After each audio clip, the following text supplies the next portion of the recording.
Mr. Randolph liked Rose. That little smile she had. How she was still sweet when life had tried so hard to make her bitter. It wasn't any of his business what she did in her trailer. But those strangers, the writer and his smart-ass sidekick, looked like trouble. And they'd been in there for hours, way past her normal bedtime. He reached for the phone and called the sheriff's station.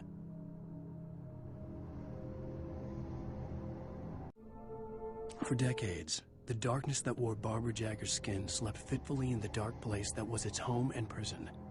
It was hungry and in pain. It dreamed of its nights of glory when the poet's writing had called it from the depths and given it a brief, terrible taste of power and freedom. The rock stars had stirred it from the deep sleep the poet had sunk it back to in the end.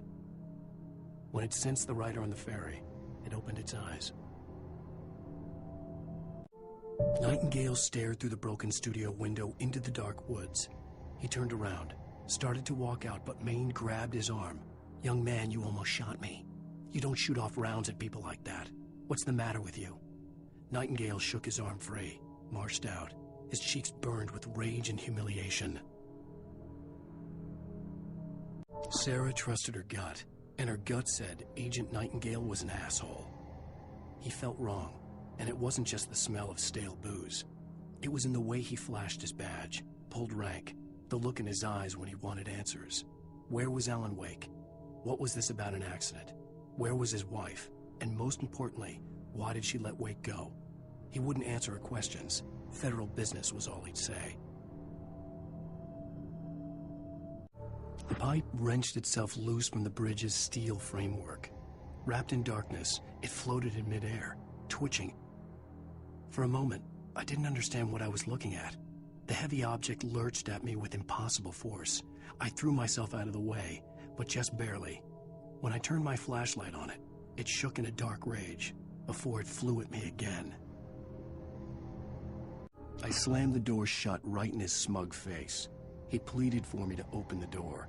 True to form, the asshole actually thought I would obey. I had no sympathy left, no guilt either, not for him. I took a moment to savor the scream. I bet I had a smile on my face. It was all that I had time for. The dark presence was inside the lodge with me. The darkness surged towards me, sucking everything loose from the ground into its depths, tugging at my clothes. I saw the flare the kidnapper had dropped and threw myself towards it just as I felt my feet leave the ground. The darkness embraced me with the force of a tornado. Somehow I managed to light the flare. The darkness roared and cast me away. I fell toward the dark waters of the lake far below. Rose didn't know how the strange old lady got in her trailer, and she looked wrong somehow. The woman showed her teeth in an approximation of a smile and traced a finger down Rose's cheek. "Pretty girl," she said. Rose felt as if she was falling asleep, but her knees didn't buckle. The crone spoke in a whisper, her words ice cold and dark in Rose's ear. Touched by the dark presence, Rose was lost in a dreamland where everything was drawn in black and gray crayons. The old lady had promised her that all her wishes would come true. She would be Alan Wake's muse. She was smiling so hard it hurt her face.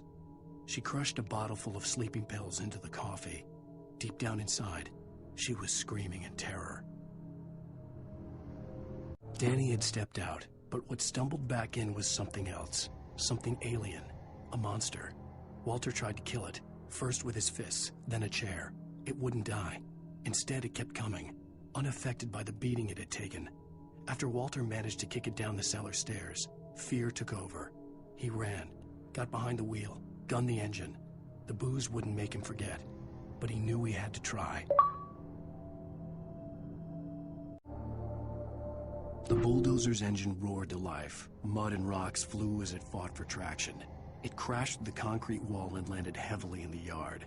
If it were an animal, it would have shaken its head after the impact, fixed its eyes on me, and charged. Of course, it had no head, nor eyes. Shadows crawled on its form, twisting it into a monster. Then, it came for me. Even after all this time, hearing the Night Springs theme caused a surge of conflicting emotions in me. It'd been my first real writing gig. Barry had known a guy who knew a guy, and suddenly I'd been a semi-regular writer on the show. I'd always been ashamed of the job. Felt it was trash. I'd wanted to be an artist, a novelist. I'd been naive back then. It had taken a long time to learn to be proud of the work. With Nightingale gone and the night wind blowing in through the broken studio window, Maine stared at Sarah. The sheriff looked away. Maine's voice shook with barely controlled anger. That boy's doing more drinking than thinking. I hope you know what you're doing, Sarah. He's got a sickness in his eyes. You take my word for it. He wants Wake for a reason, and it's not for anything good. When Thomas Zane fell for Barbara Jagger, it happened fast. She was young, vibrant, and beautiful, full of life. He had never been a very happy man, and without any seeming effort, she had changed all that. Zane felt good for the first time in his life. Everything she did was another piece of a jigsaw puzzle he hadn't even known he'd been missing. And best of all, she made the words flow, strong and sharp. She was his muse. Some of the Taken retained echoes of their former selves, but these were just the nerve twitches of a dead thing. Nothing remained but a shell covered and filled with darkness. In most cases, these puppets were enough for the purposes of the dark presence. But for anything more elaborate, as with the writer, it was different. It needed his mind. And so rather than taking him over completely, it merely touched him. I stared through the bars of the jail cell. Barry stood behind me, swaying on his feet, looking as ill as I felt. Agent Nightingale stood on the other side of the bars with Sheriff Breaker. Nightingale had a stack of manuscript pages in his hand. He seemed unhinged as he gloated. Well, I've got you now, Raymond Chandler. It's all here. All the evidence, including conspiracy to murder a federal agent. Things were never as simple in real life as in fiction. I had lost count of the times I had wished there'd be a clear reason for my writer's block. Something to fight. Something to lash out on. There wasn't. I was filled with doubt. I was nothing like the hero in my books. Alex Casey had gone through his life with single-minded determination, never wavering from his goal. Even now, I was angry at myself, angry at Alice, angry at Barry. I was fumbling and I had no plan. Even behind the closed doors and curtains of his grimy room at the Majestic, the local motel, Nightingale could feel the locals' eyes on him, the unrelenting pressure of their judgment. He forced it out of his mind. For all he knew, they could all be under Wake's spell already. You do what you have to do to get the job done. He took comfort from the bottle in his hand. Please, he thought, just let me get through this. Maud had checked all of Stuckey's rental cabins. There had been no sign of the Wakes. It was dark when he'd found their car parked at the end of the road by Cauldron Lake. It made no sense. They must have taken a wrong turn, but there was no sign of them, and the car had been there for hours already. Frustrated, Mott stood on the rotten ruin of the footbridge that had once led to Diver's Isle before it sank beneath the waves years ago. The boss wouldn't be happy. I tried to hold on to Alice, but her form melted away. I was losing control. Dr. Hartman stood in her place. I wanted to hit him, but my arms were jelly. He smiled. It was a reassuring smile, and I hated him for it. I had to give you a sedative. Don't fight it. You went through another rough period. Right now, it's very important that you stay calm. We don't want you to have another episode. You're a patient at my clinic. Have been for a while now. For Mott, spying on the writer on the ferry had been a disappointment.